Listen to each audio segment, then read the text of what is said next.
계시록 13장 1절에서부터 10절까지의 말씀입니다. 우리 합독하겠습니다. 내가 보니 바다에서 한 짐승이 나오는데 뿔이 열이요 머리가 일곱이라. 그 뿔에는 열 왕관이 있고 그 머리 둘에는 순성모독하는 이름들이 있더라. 내가 본 짐승은 표범과 비슷하고 그 발은 곰의 발 같고 그 입은 사자의 입 같은데 용이 자기의 능력과 보좌와 권세를 그에게 주었더라.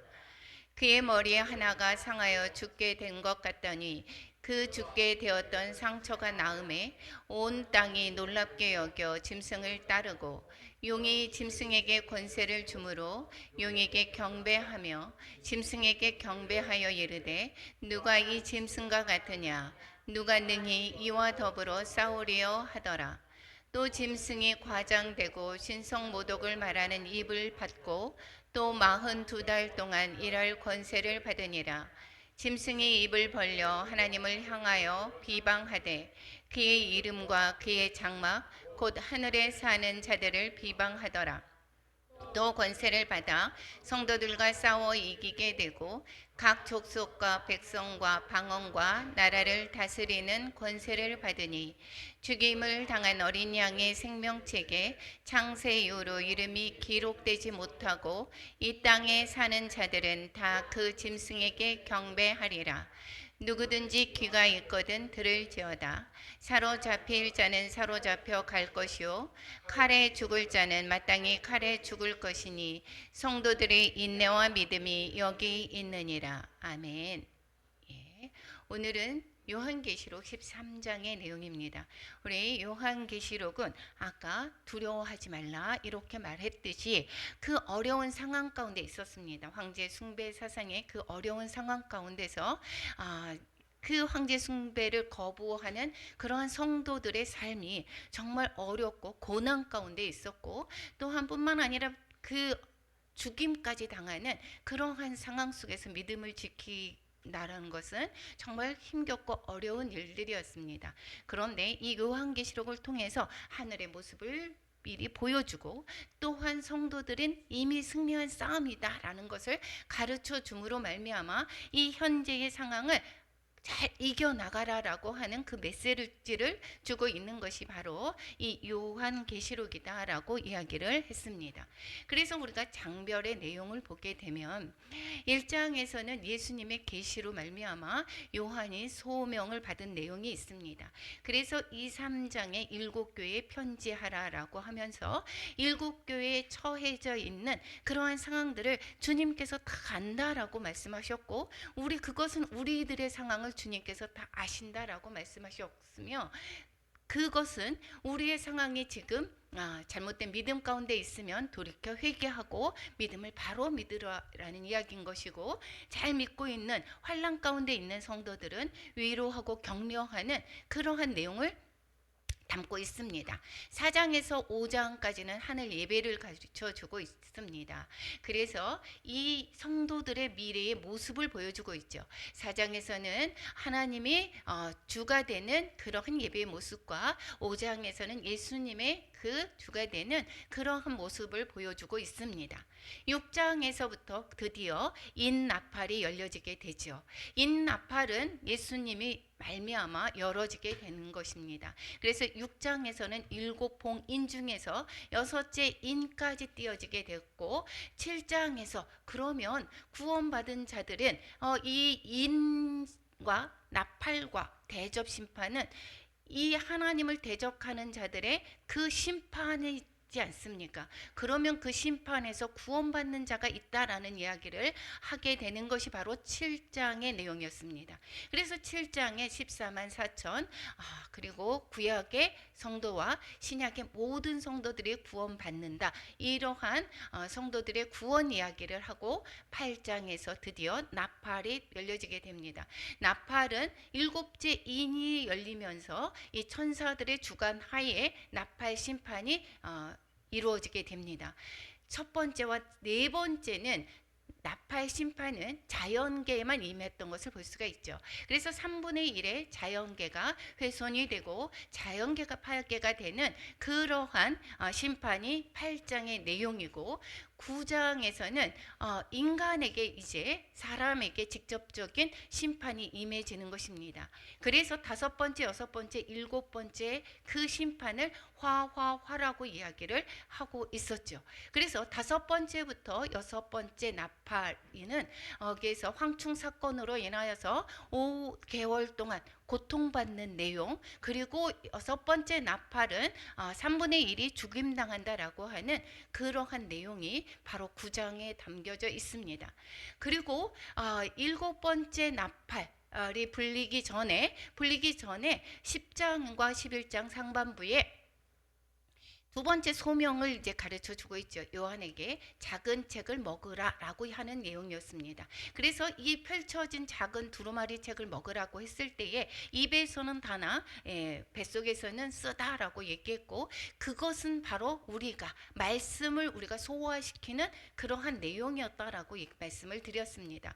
그래서 11장의 두 증인, 이 우리가 말씀을 소화시켜서 삶으로 나타내는 그 자가 바로 증인의 삶을 살게 되는 것을 말씀하고 있고, 끝까지 하나님의 마지막 심판 때까지 많은 사람들에게 증인의 역할을 담당하라는 것이 바로 믿는 성도들에게 사명을 주었다라고 말씀을 드렸습니다.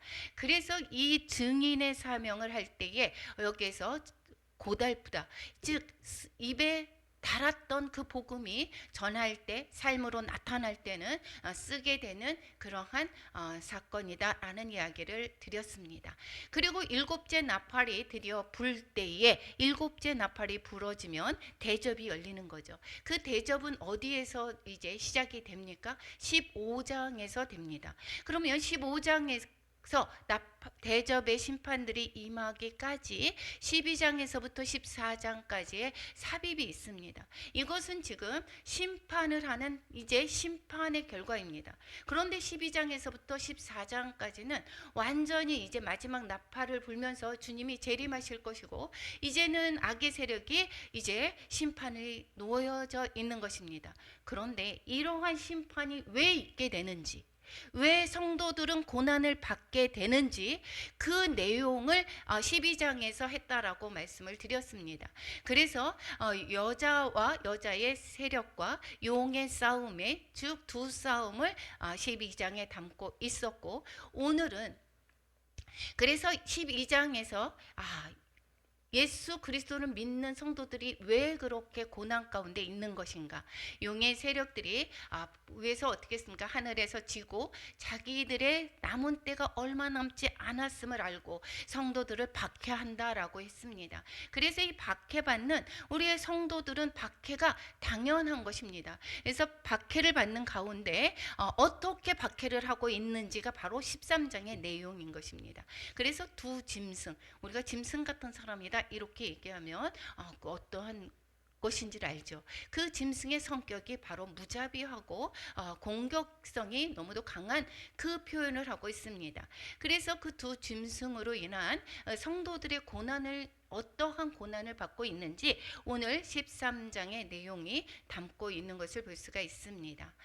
우리가 구조로 이게 서론 본론 결론으로 따진다라고 하면 이 첫 번째부터 이제 1장부터 3장까지가 서론에 해당되고, 하늘의 보좌 이야기부터 16장 대접의 심판까지가 본론에 해당되고, 그리고 결론에 17, 18장은 악의 세력들이 멸망하는 것과 예수님이 승리하는 내용, 그리고 새하늘 새 땅에서 살아가는 내용이 결론 부분에 해당되고 있습니다.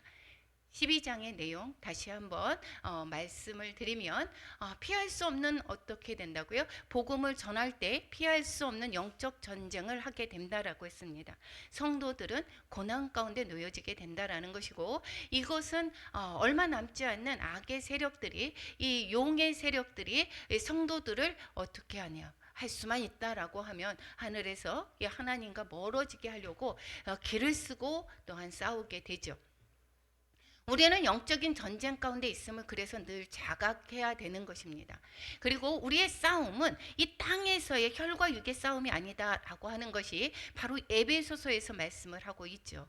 이것은 우리는 이 사람과의 싸움이 아니라 혈과 육의 싸움이 아니라 어떻게 해요? 공중것을 잡은 자, 통치자, 권세자들과의 싸움이다라고 에베소서 6장에서 말씀하고 있는 것처럼 이것은 그 배후에 악의 세력이 있다라는 것을 우리는 늘 기억해야 되는 것입니다.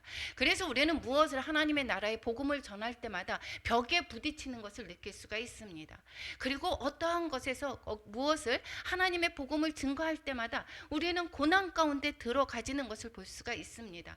그렇지만 그 싸움은 바로 이긴 싸움이다라는 것입니다. 그래서 하나님이 보호하시고 하나님께서 이끌어가시고 이미 승리한 싸움이다라는 것이고, 그래서 인내와 믿음으로 우리가 승리해야 된다라는 것을 계속해서 성경에서 지금 요한계시록에서 가르쳐 주고 있는 것을 볼 수가 있습니다. 그래서 우리는 영적 싸움 가운데 있는 우리들은 항상 이제 이기려면 어떻게 해야 된다? 말씀과 기도를 놓지 말아야 된다라는 이야기를 계속 하고 있습니다. 두 짐승 이야기, 용의 하수인이다라는 것입니다. 바다에서 나오고 오늘은 이번에 또 땅에서 나오는 두 짐승 이야기가 바로 13장에 담고 있습니다. 용의 하수인들이죠. 용의 세력들은 그 뒤에서 어떻게 할까요? 이게 우리 내용을 보지 않아도 하나님을 대적하는 성도들을 대적하겠구나라는 것을 미루어 짐작할 수가 있지 않습니까? 그래서 여기에서 이 예수 그리스도를 12장에서 여기서 죽게 하려고 했습니다. 그런데 그게 실패했습니다. 그리고 교회를 넘어뜨리고자 했지만 실패했습니다. 성도 한 사람 한 사람을 그래서 공격하는 그러한 모습이었다라는 것이고, 그것이 용의 세력을 따르게 하는 두 짐승에게 여기서 구체적으로 성도들을 괴롭히는 일들이 있게 된다라는 것을 가르쳐 주고 있습니다. 1절부터 10절까지는 바다에서 나온 짐승 이야기가 있고 11절에서부터 18절까지는 땅에서 올라온 짐승 이야기가 있습니다. 바다 짐승 이야기는 용의 대리자로 용에게 권세를 받아서 성도들과 싸우는 것이고, 땅에서 올라온 짐승은 용과 짐승의 대리자입니다. 그리고 땅에 거하는 자들에게 바다 짐승을 경배하게 하고 있습니다. 여기에서 하늘 보좌에서 이제 땅을 통치하는 과정 중에 두 개의 그 큰 줄기가 이제 흘러가고 있습니다. 여기에서 아무리 악의 세력, 교회를 박해하는 세력이 있습니다. 그것은 결국에는 심판을 당한다라는 것을 우리는 알고 있어야 되는 것입니다. 결말을 알아야 되는 것이 바로 지금 우리가 어떻게 악의 세력에 우리가 동조할 수 필요가 없고, 우리가 또한 배교라든가 그 어려움이 힘들어서 이 어려움과 이 용의 세력과 타협하지 않게 될 수가 있는 것은 바로 그 결말을 알아야 되는 것입니다.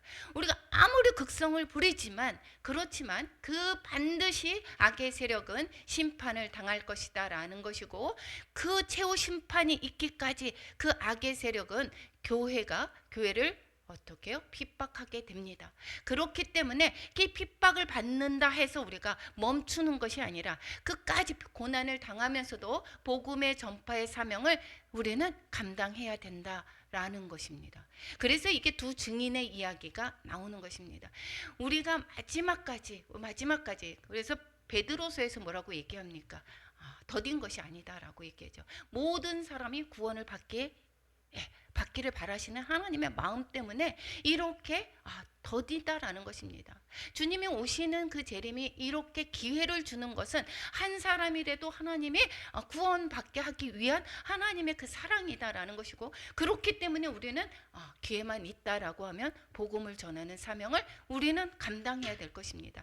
이 땅에서 잘 먹고 잘 사는데 목표를 둔다라고 하는 것은 이것은 바로 하나님의 그 사람으로서의 그러한 목표가 아닌 것입니다. 이 땅에서 잘 먹고 잘 살기를 바라고 하나님을 멀리하게 바라는 것은 이 땅에서의 악의 세력들의 원하는 바인 것입니다. 그러한 과정들을, 고난받는 과정, 왜 고난을 받고 그 악의 세력은 어떻게 하는지, 그런데 악의 세력은 결국은 심판받는지의 내용을 이 12장에서 14장까지의 압축적으로 보여주고 있습니다. 12장이 악한 세력이 교회를 박해하는 내용, 이러한 배경을 설명했다라고 하면 13장에서는 용에게 권세받은 악한 짐승이 어떻게 성도들과 대결하는지, 성도들을 어떻게 괴롭히는지 담고 있고, 14장은 그 결과 구원받은 자, 임받은 자를 이야기를 하는 것을 볼 수가 있습니다. 우리 싸움은 승리한 싸움인 것을 믿으시기 바랍니다. 그리고 싸움의 그 과정에서 짐승에게 지는 것 같지만 우리는 어떻게 됐다고요? 이긴 싸움이다 라는 걸 기억해야 될 것입니다. 여기에서 두 짐승이 나옵니다. 두 짐승이다 라고 하는 것은 소속은 용에게 속해져 있는 것입니다. 그리고 속성은 적그리스도다, 그리스도를 대적하고 성도들을 대적하는 자다라는 것이고, 전략은 박해와 미혹이다라는 것입니다. 그래서 우리가 박해가 없이 평안한 것 같아요 라고 했을 때에 미혹으로 말미암아 우리를 넘어가게 하는 것이 요즘에 정말 많습니다. 그래서 이 안목의 정욕으로 말미암아 화려함과 우리를 더욱더 안일하게 하는 여러 가지 모습으로 말미암아 우리를 우상을 섬기게 하는 것, 이것이 바로 사단의 전략이다라는 것을 가르쳐주고 있습니다. 1절에서 10절까지 바다에서 나왔다라고 얘기하고 있습니다. 그것은 세상의 권력을 가지고 움직인다라는 겁니다. 세상의 권력을 가지고 성도들을 박해하는 제국을 상징합니다. 그때 그러면 요한계시록에 쓰여졌을 때의 그 정치적인 권력은 무엇이었습니까? 도미티아누스의 황제 숭배 사상입니다. 이러한 것들이 바로 바다에서 나온 짐승이 여기에서 세상의 권력을 가지고 성도들을 박해하는 것입니다. 여기에서 등장한다. 1절부터 한번 보겠습니다. 바다에서 짐승이 나옵니다. 그랬을 때에 뿔이 10개가 있고 머리가 7개 있고 뿔에는 10왕관이 있고 머리에는 신성모독하는 이름이 있더라 이야기하는 것은 결국은 여기에서 세력을 얘기를 해주고 있습니다. 바다 짐승이 얼마나 강력한지를 얘기를 해주는 것입니다. 이게 힘의 상징이 10뿔이고 통치의 상징이 7머리고 10왕관, 왕의 표현이고 신성모독하는 이름이다 라고 하는 것은 소속이 용에게 속해져 있었다라는 것이죠. 이름 하면은 자기의 정체성을 가르쳐 주고 있습니다. 이 상징적 소속이 어디에 들어가져 있는지를 가르쳐 주고 있는 것이 이 이름의 상징입니다. 그래서 이 바다 1절에서 이야기하는 것은 이 모든 모습이 얼마나 강력한 그러한 세력인가를 가르쳐 주고 있습니다. 이 모습은 어떻다라고 얘기합니까? 짐승은 표범과도 비슷하고 곰의 발 같고 입은 사자의 입 같고 용이 자기의 능력과 보좌와 큰 권세를 그에게 주었더라 이렇게 얘기합니다. 여기에서 우리가 어떤 데서 비슷한 내용을 보았지 않았습니까? 다니엘서에서 여기에서 이 네 가지의 짐승을, 여기에서 한 가지 빠졌지만 네 짐승을 보았습니다. 다니엘에서 짐승이 등장한 네 짐승을 합쳐놓은 모습이었습니다. 그래서 이 바다 짐승이 여기에서 볼 때에 그러면 다니엘에서 하는 네 짐승은 무엇을 나타냈습니까? 네 왕국을 이야기를 하고 있었지 않았습니까? 그래서 이 바벨론과 페르시아 그리고 헬라, 로마를 나타내는 그 짐승이 여기에서 하나로 뭉친 것과 같다라는 것입니다. 이것은 세상의 권력을 이야기를 하고 있죠. 그래서 이 세상의 모든 영역에서 다스리고 지배하는 권력자를 상징한다라는 것입니다. 이 표범은 무자비함, 끈기 그리고 힘, 사자, 권세, 지배력을 상징하는 이 짐승들이 모두 다 합해져 있다라고 하는 것, 제국을 이야기하는 것, 이 정치적인 그러한 세력을 가지고 그리고 지배한다라고 하는 이 내용이 세상의 모든 영역에서 다스리고 지배하는 권력자를 상징하고 있습니다. 그런데 이 여기에서 머리 하나가 상해서 죽게 것 같은데 죽게 되었던 상처가 나와서 다시 살아났다라는 것입니다. 살아나서 여기에서 많은 그 짐승을 그래서 따라가게 되었다, 이렇게 이야기를 하고 있습니다. 이 사단의 세력들이 한순간에 이 내용은 실은 한순간에 이제 약해진 것 같아 보입니다. 예를 들어서 네로 황제 때 그 권력이 있었습니다. 그런데 그 이후에 좀 약해진 것 같아 보입니다. 그런데 다시 한번 어떻게 해요? 치명타를 입은 것처럼 도미티아누스의 거기에서 30년이 지난 도미티아누스에서 왕제에서 또한 어떻게 해요? 그러한 박해를 하게 됩니다. 이와 마찬가지로 세력이 한순간 약해지고 치명타를 입은 것처럼 보이지만 끝까지 성도들과 교회들을 핍박하고 미혹한다라는 것을 말씀하고 있습니다. 이 내용은 솔직히 상처를 입은 머리 하나가 무엇을 의미하는지는 도미티아누스는 부활의 네로다라고 하는 그때의 설이 많이 있었습니다. 여기에서 죽었다가 다시 살아났다는 표현이 반복해서 나오는 것은 많은 해석자들이 이렇게 얘기합니다.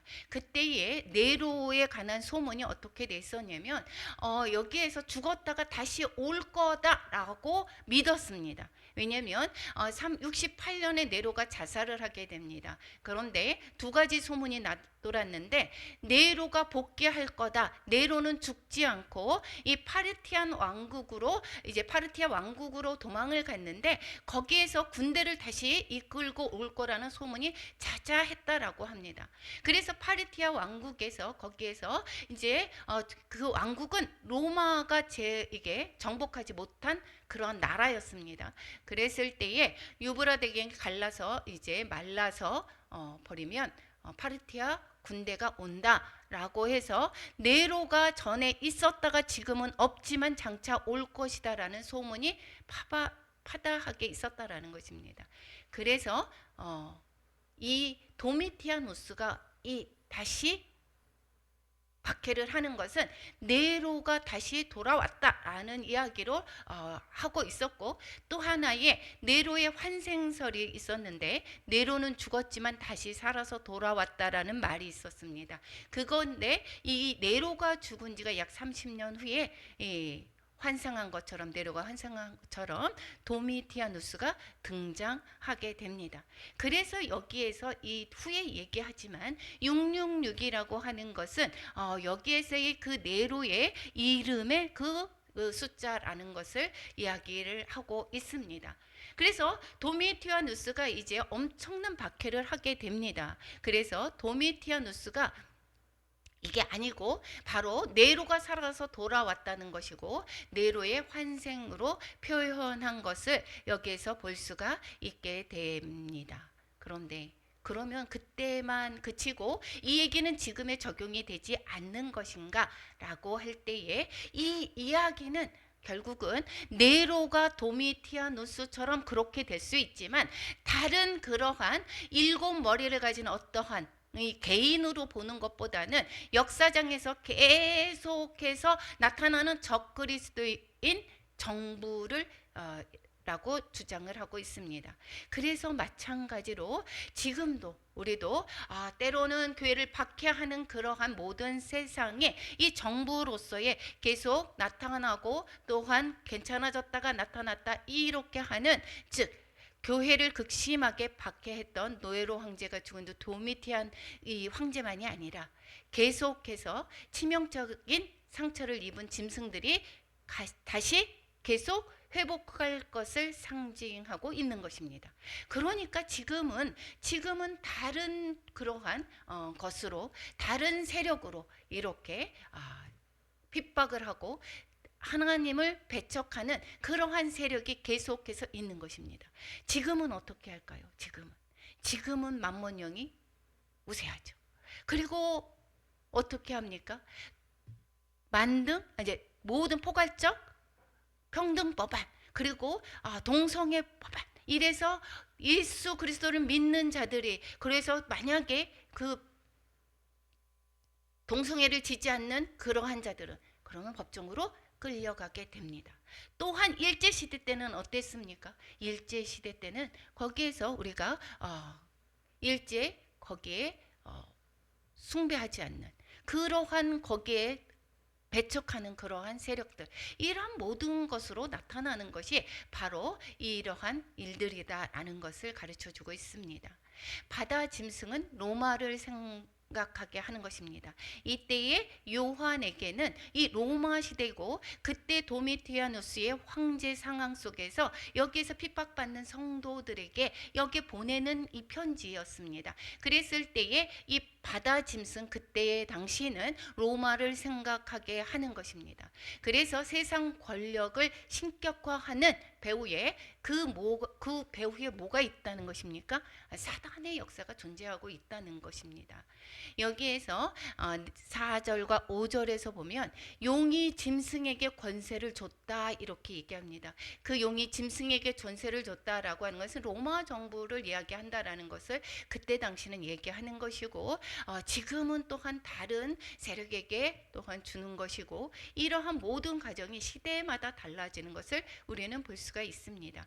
그리고 짐승이 42달 동안 일할 권세를 가졌다라고 하는 것입니다.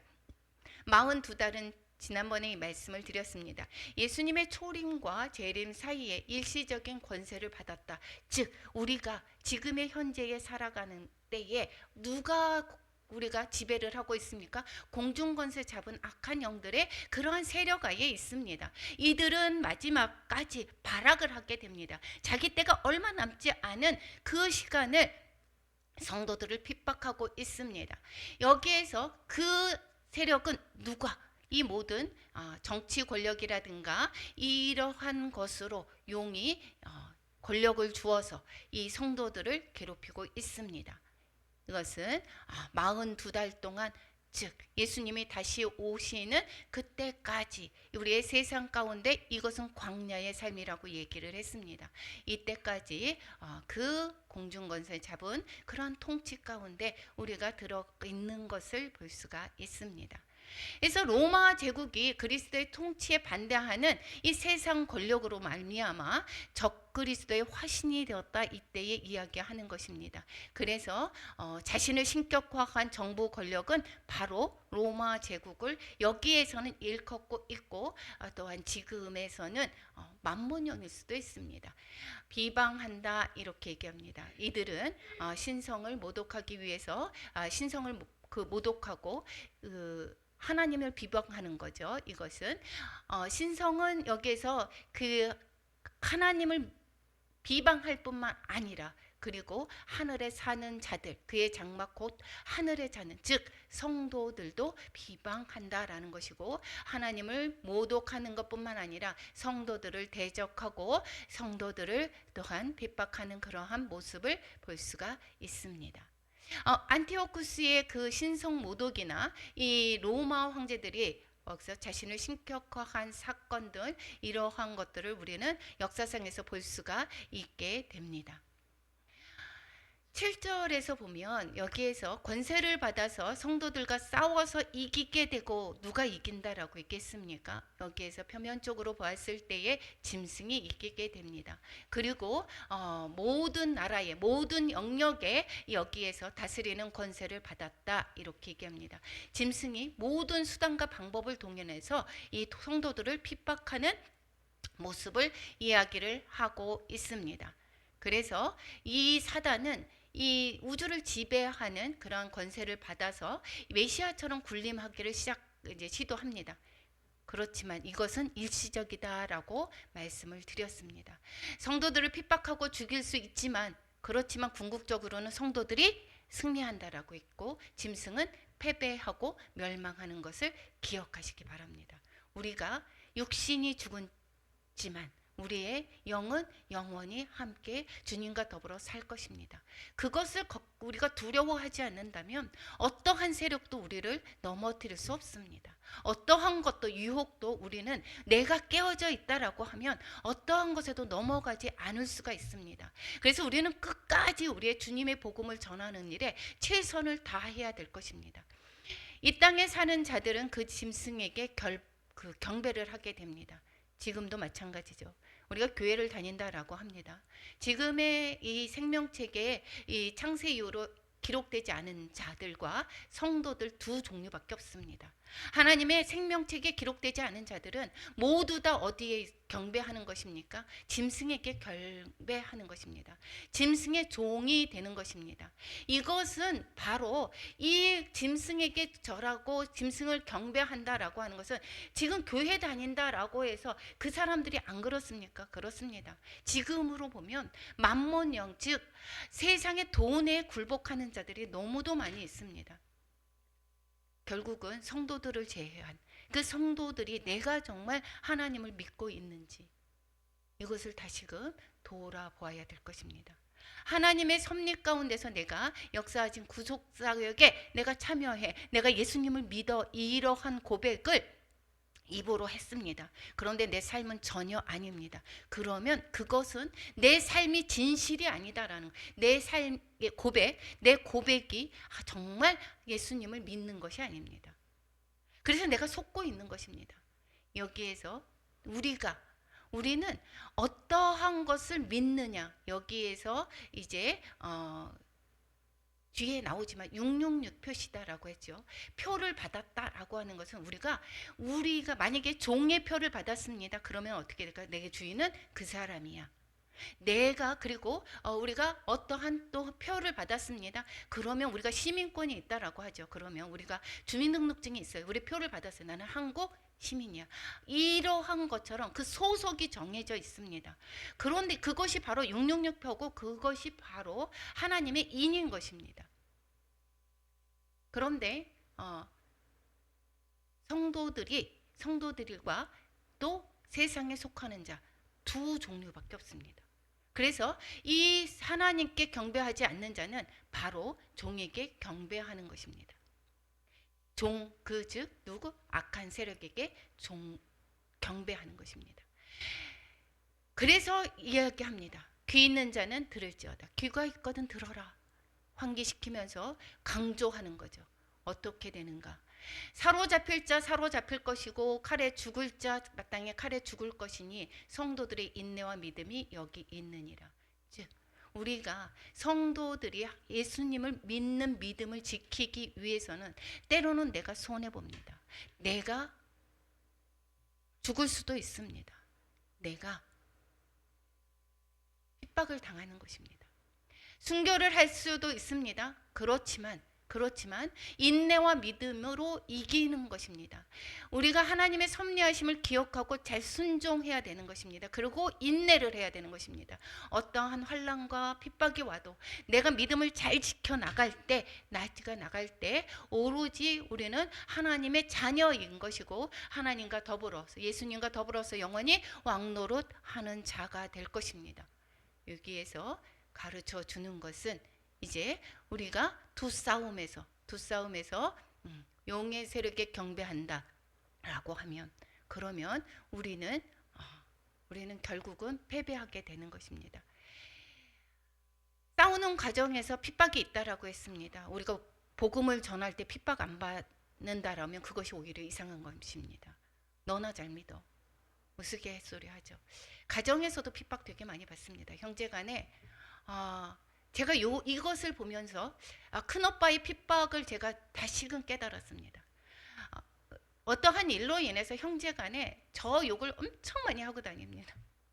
나 때문에 본인이 너무 피해를 봤다고. 이 모든 형제 자매들에게도 계속해서 그 얘기를 합니다. 그런데 아는 사람은 알 것입니다. 그렇지만 그냥 있습니다. 사단의 세력은 하나님의 자녀들을 정말 핍박합니다. 그 배후에 누가 있습니까? 어둠의 세력이 있습니다. 우리는 그 결과 이 사람과의 대적이다라고 해서 서로 분열케 하는 것입니다. 어떠한 사건을 통해서 분열케 합니다. 어떠한 사건이 있지만 그 사건 배후에 누가 있다라는 것입니까? 공중권세 잡은 자 악의 영들인 것입니다. 그래서 사람과 싸워서 우리가 분열하는 것은 바로 악한 세력에 우리는 굴복되는 것입니다. 잘못 가는 것입니다.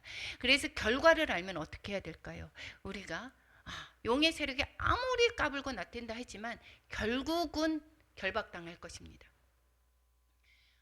그렇지만 성도들은 핍박이 당연합니다. 어렵습니다. 고난당합니다. 정말 무너질 것 같아 보입니다. 우리가 주님의 복음을 전할 때에 꽉 막혀 있는 것 같아 보입니다. 그렇지만 하나님께서는 우리와 함께 하시고 우리가 끝까지 승리한다는 거 기억하시기 바랍니다. 우리는 하늘의 자원 가지고 하는 것입니다. 세상에 어떠한 자들을 대적하며 이런 것이 아닙니다. 그것은 우리가 말씀과 기도로 우리는 이겨나갈 수 있고 잘 인내해야 된다라는 것입니다. 그래서 인내와 믿음으로 싸우는 것입니다. 그런 성도들이 이기게 된다라고 말씀하고 있습니다. 그리고 이제 땅에서 올라오는 짐승이 있습니다. 바다에서 올라오는 짐승은 정치 세력을 이야기하고 있다라고 얘기했습니다. 땅에서 올라온 짐승은 성도들을 미혹하는 실은 거짓 전지자, 가짜 종교를 상징하고 있습니다. 우리가 지금도 보면은 많이 있습니다. 하나님의 말씀을 왜곡해서 전하는 선지자들이 되게 많습니다. 땅에서 올라온 짐승은 거짓 선지자를 역할을 합니다.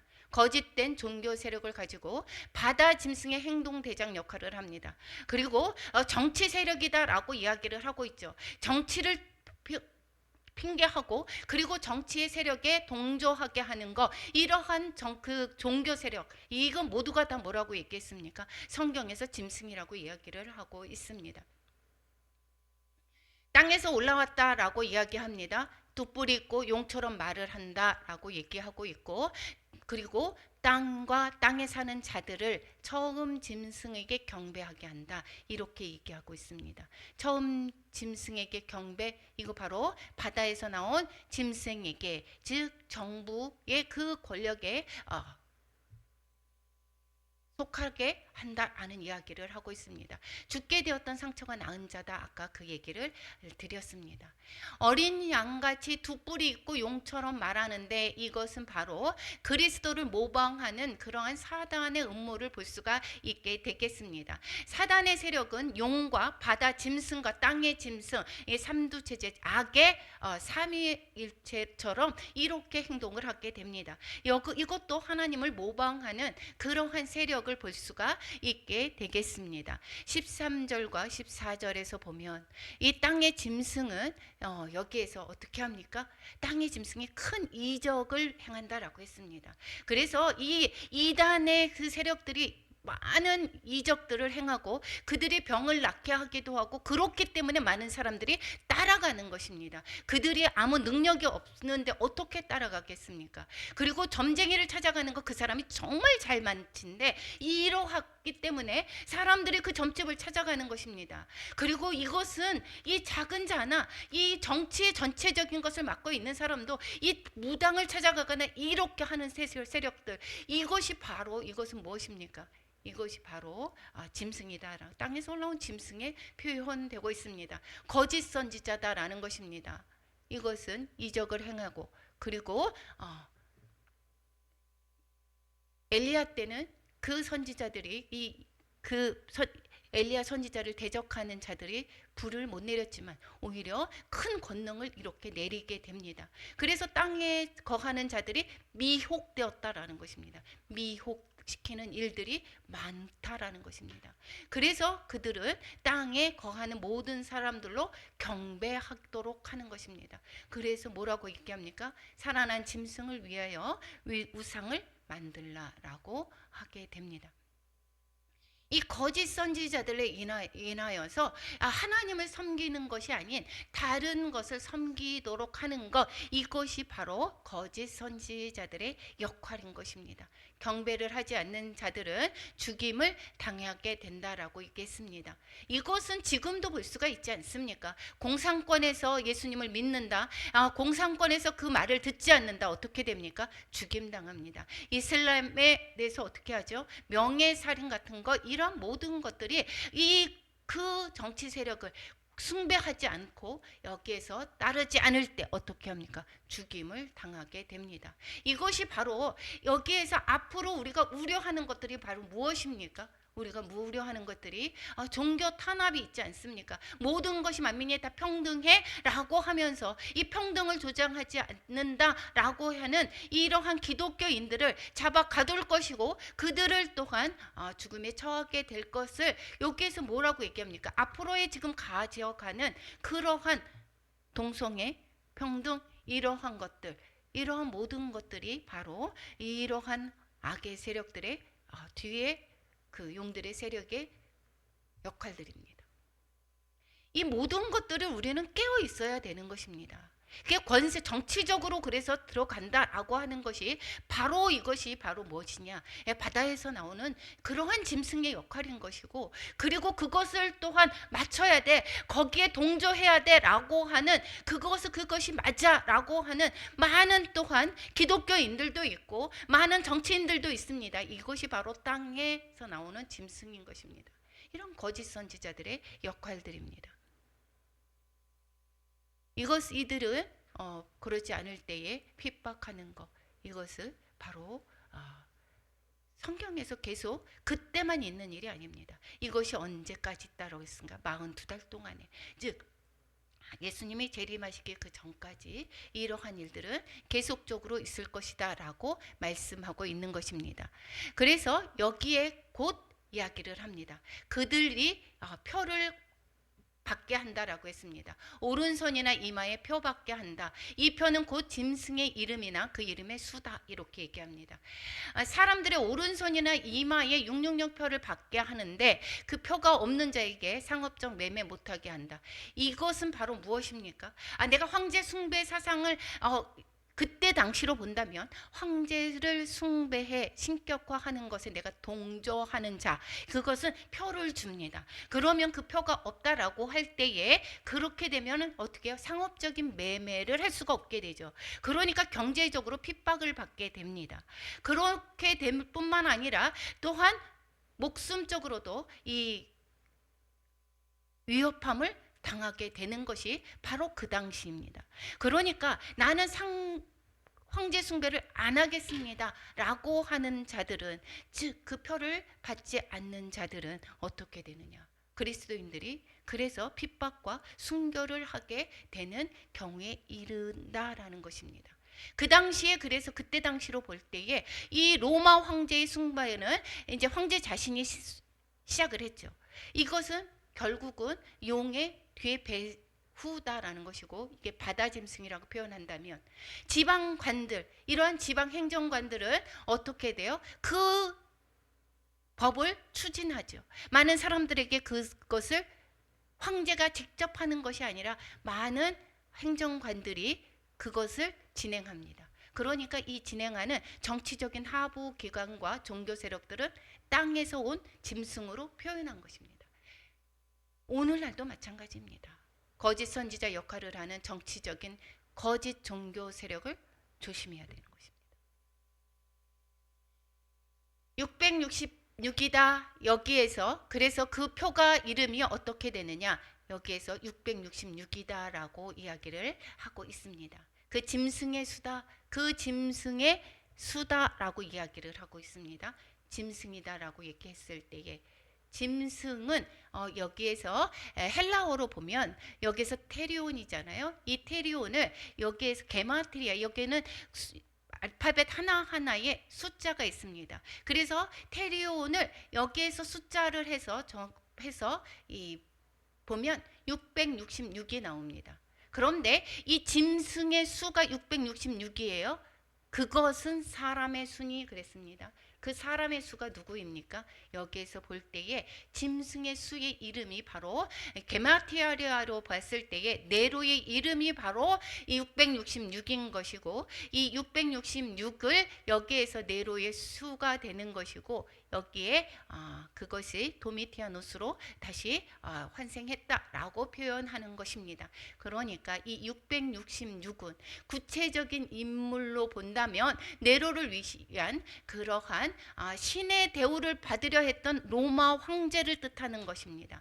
그런데 이 666은 지금으로 보면 악한 세력을 총칭적으로 얘기하는 그러한 숫자다라는 것입니다.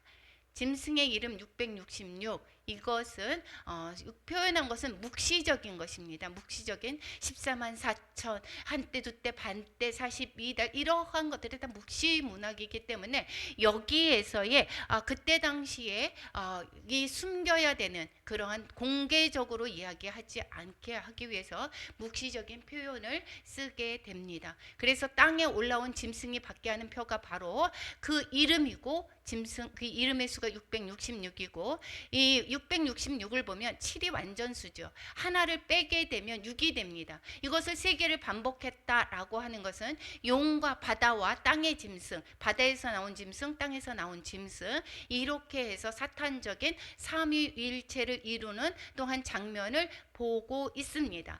또한 표를 받는다라는 의미는 어떻게 되느냐? 여기에서 군인들은 어떻게 해요? 군인들의 표가 있습니다. 노예들도 그리고 신전 봉사자들도 표를 받습니다.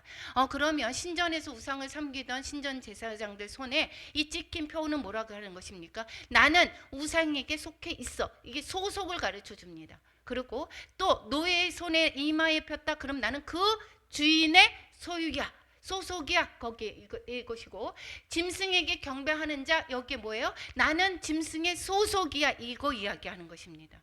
그럼 666이 그러면 이 표의 개념을 이용해서 이마의 표를 통해서 여기에서 우상 숭배에 참여하는 자 이것을 비유로 이야기한 것이 바로 666이 있다라는 것이고 이 그 지금의 상황에서 그럼 666은 무엇인가? 여기를 이것이 또 관건입니다. 그래서 베리치비니 뭐 이런 것들이 나오지 않습니까?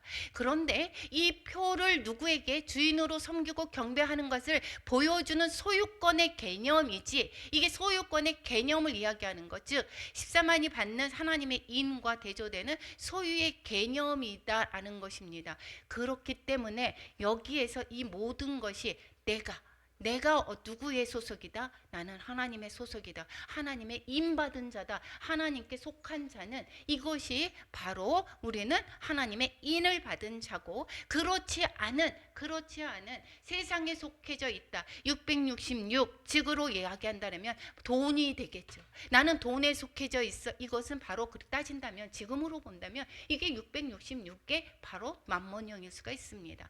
또한 나는 세상에 여기에서 무엇을 섬겨 라고 하면 그것이 바로 이것이 666인 것이고 우리의 소속이 어디인지 내가 정말 내가 주인이 무엇인지 이것을 바로 깨달아야 될 것입니다. 그래서 어떠한 것에 우리가 내 주인이 누구인가 우리는 잘 구별되어야 될 것이지 어떠한 베리칩이니 지금 예전에 많이 바코드 같은 것으로도 많이 논란이 되었었죠. 코로나 주개방 주사가 가지고도 되게 많이 논란이 되었습니다. 이것은 나의 주인이 거기에 속하져 있는다라는 것을 얘기한다라기보다 이것은 이러한 경제 개념이라든가 이런 것과 같이 맞물려 있습니다. 앞으로는 어떠한 것을 가지고 통제를 할 수도 있습니다. 어떠한 일로 인하여서 더 발전이 되었을 때에 통제가 될 수 있지만 지금으로 봤을 때에 우리의 강력한 666은 바로 만몬형 즉 돈이 되는 것을 볼 수가 있습니다. 우리는 잘 이것을 보고 우리의 주인이 정말 예수 그리스도임을 고백하는 우리 모두가 되어야 될 것입니다. 바다에서 올라온 짐승은 세상 권세를 가지고 있다라고 했습니다. 그래서 교회를 핍박하거나 그 핍박한 국가나 정치 체제를 말하고 있고 땅에서 올라온 것은 양의 탈을 쓰고 내적인 방법으로 즉 거짓 교리, 이단 사설 또 하나님을 인정하기를 거부하고 인간을 우상화하는 인본주의로 말미암아 교회를 타락시키는 존재가 바로 이 땅에서 올라온 짐승입니다. 땅에서 올라온 짐승, 인본주의로 말미암아 우리를 유혹하는 것이 얼마나 많습니까? 우리의 청년들 특히 더더욱이 그렇습니다. 인본주의로 말미암아 만민이 평등한 거 아니냐? 그래서 동성애도 허용해야 된다라고 하는 것이 바로 인본주의의 그러한 것입니다. 이런 모든 것들이 바로 땅에 올라온 짐승을 일컬고 있습니다. 다시 말하겠습니다. 13장의 요점은 두 짐승 용의 속성을 가지고 전략을 잘 알아야 될 것입니다. 짐승의 표의 기능도 잘 알아야 될 것입니다. 이 666의 기능은 네로 황제를 섬기고 도미티아누스의 황제를 주님으로 고백하는 것이었지만 일제 당시에는 이 666이 신사참배일 수 있었습니다. 그리고 그것은 시대마다 다른 형태로 나타날 수가 있습니다. 그리고 예수 그리스도를 주님으로 섬기지 못하게 하는 그 어떤 것이 666의 기능을 하게 되는 것을 볼 수가 있다라는 것입니다. 우리가 적용해 보면 적그리스도는 오늘도 싸움을 걸어오고 있습니다. 날마다 우리는 인내와 믿음으로 승리해야 될 것입니다. 승리하는 삶의 다른 말은 손해보고 희생하는 것입니다. 그리고 인내와 믿음이 필요하고 이 시대의 666은 돈으로 볼 수가 있습니다. 인생의 기준을 분명히 알아야 될 것이고 말씀을 제대로 깨달아야지만이 우리는 미혹에 넘어가지 않을 수가 있습니다. 우리